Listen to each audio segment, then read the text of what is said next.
У нас там сосед, он пьяный, он, короче, стучится на дверь, всю ломает нафиг. Он уже несколько минут здесь стоит, стучится, орёт, матерится.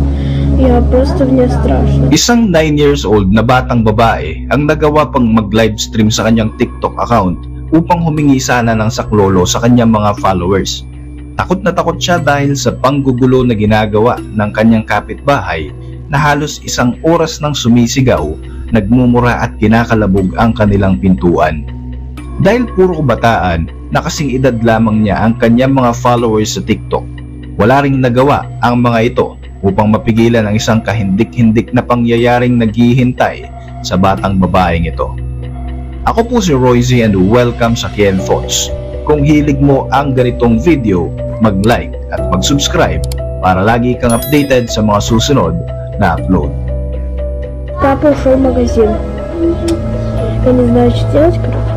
Он сначала прям долбился, будто ногой, а теперь вот долбиться. Долбиться, это прям слышно. Это очень жестко слышно. Ang batang ito ay si Felicia Kononchak, isang 9 na taong gulang na batang babae na ayon sa kanyang ama ay mabait, mapagmahal at kikay na bata. Mahilig siyang mag-post ng kanyang mga ginagawang video sa TikTok, kaya naman marami rin siyang mga nagiging kaibigan dito.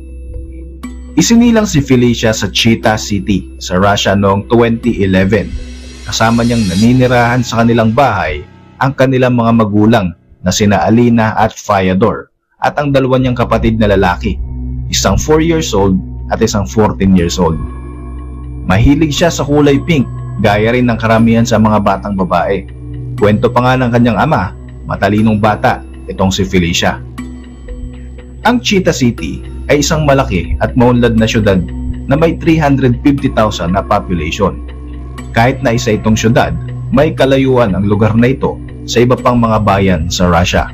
Gayunpaman, pakiramdam ni Felicia ay malapit pa rin siya sa mundo dahil nga sa social media, lalong-lalo na sa TikTok. Wala man siyang milyon-milyon na mga followers, marami naman siyang nagiging kaibigan dito sa TikTok sa iba't ibang bahagi ng Russia. Suportado naman ng kanyang mga magulang ang kanyang ginagawa dahil wala naman silang nakikitang masama rito. February 17, 2021, naiwan sa kanilang bahay si Felicia at ang kanyang 2 kapatid na lalaki. Nasa trabaho ang kanyang ina, samantalang umalis naman saglit ang kanyang ama dahil may bibilin ito sa grocery store. May ilang mga trabahador din sa kanilang bakuran na noong oras na yon ay nagre-renovate dito. Maayos naman ang lahat ng tanghaling iyon, pero nagbago ito nang may marinig siyang lalaki na sumisigaw at nagmumura sa labas ng kanilang bahay. Galit na galit ito habang kumakatok at kinakalabog ang kanilang pintuan, kaya naman halos masira na ito. Sa sobrang takot sa mga nangyayari, nagdesisyon siyang mag-livestream sa kanyang TikTok account upang humingi ng advice sa kanyang mga kaibigan online kung ano ba ang dapat niyang gawin. Ito rin ang nakikita niyang paraan para kahit papano'y maibsan ang kanyang takot. Ребята, всем привет, у меня сейчас жесть история. У нас там сосед, он пьяный, он, короче, стучится на дверь, всю ломает нафиг. Он уже несколько минут здесь стоит, стучится, орёт, матерится. Я просто, мне страшно, блин, вообще, мне страшно. Я с братом младшим, старшим, и там еще ремонт делают. Папа ушел в магазин. Я не знаю, что делать, короче. Он просто нам сейчас дверь сломает. Жесть просто, капец. Мне очень страшно, у меня сердце бьется. Жесть. Я боюсь, у меня просто... Теперь он сначала прям долбился, будто ногой, а теперь вот долбиться. Долбиться, это прям слышно. Это очень жестко слышно. Чё его... Мне просто башка раскалывается. Imagine kung gaano na lang ang takot ng batang ito. Isang lalaki na lasing ang nag-iiskandalo sa labas ng kanilang bahay at pinipilit nitong buksan ang kanilang pintuan upang ito ay makapasok. Halos 1 oras nang naka-livestream si Felicia. Hindi pa rin umaalis ang nagwawalang lalaki. Sa video ay maririnig ang malakas na mga katok at kalabog sa kanilang pintuan. Maririnig din ang kanyang nakababatang kapatid na kalaunan ay sinabi niyang nagtatago dahil na rin sa takot.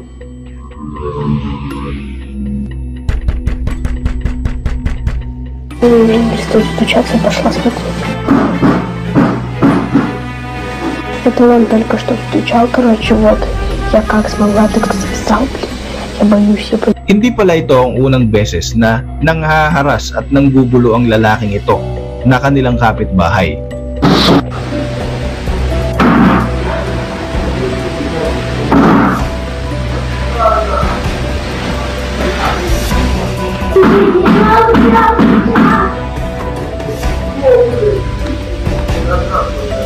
Скажу вам по-честному, он уже час где-то стоит стучится, я уже, блин, сердце страшно, жестко, это жестко. Мой брат, короче, спрятался. Siya si Vasily Dunets, 33 years old at nagtatrabaho bilang staff sa isang supply store sa kanilang lugar. Kilala si Vasily bilang lasinggero at may history rin ito ng violence at hindi maayos na pag-uugali. Sa mga nakalipas na panahon, nagkaroon na pala ng pagtatalo ang ama ni Felicia at etong si Vasily. Sa ngayon naman ay nagagalit ito sa ingay dahil sa renovation sa bahay ni na Felicia.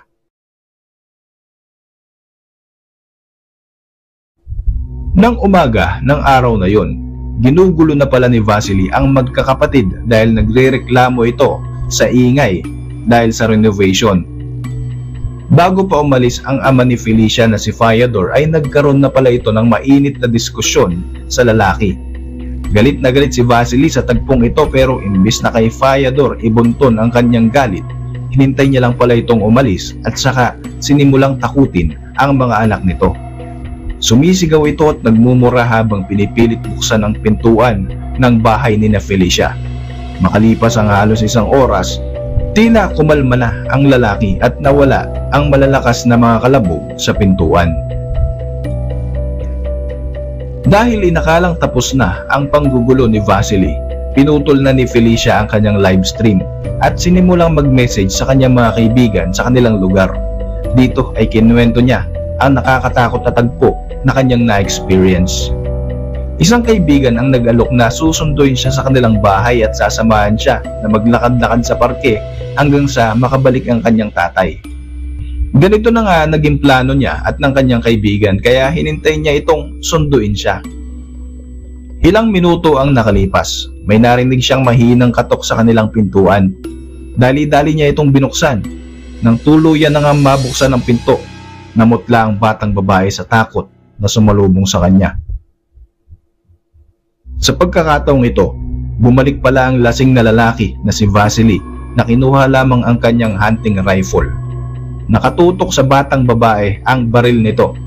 Dali-dali namang isinira ng bata ang kanilang pintuan dahil sa sobrang takot, subalit isang putok ang umalingaw-ngaw mula sa labas. Tumagos sa pintuan ang bala ng rifle at tumama ito sa ulo ni Felicia.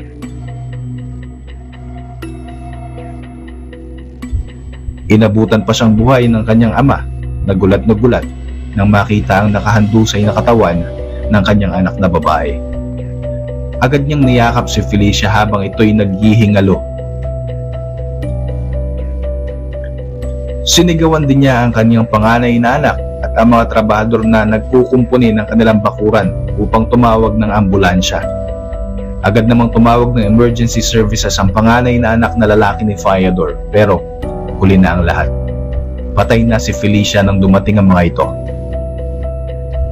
Namatay ang batang babae habang yakap-yakap ito ng kanyang ama. Isang nakakadurog ng puso na tagpo na naganap dahil lamang may isang walang pusong lasinggero ang hindi na naawa na barilin ang isang inosenteng bata. Narito ang isang recorded video ng crime scene.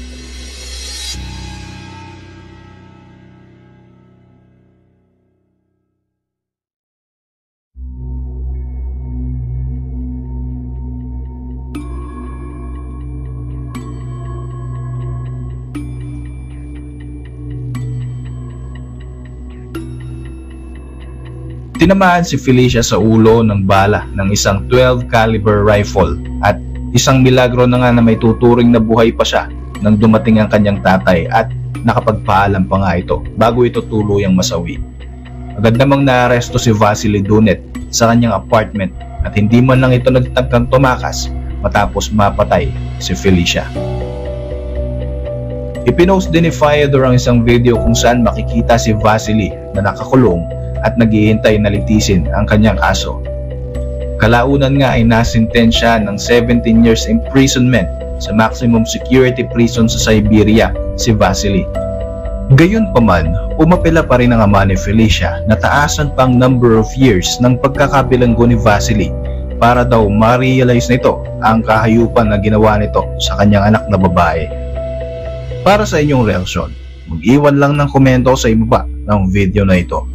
Muli, ako po si Roy Z at maraming salamat sa patuloy na pagsubaybay sa ating channel.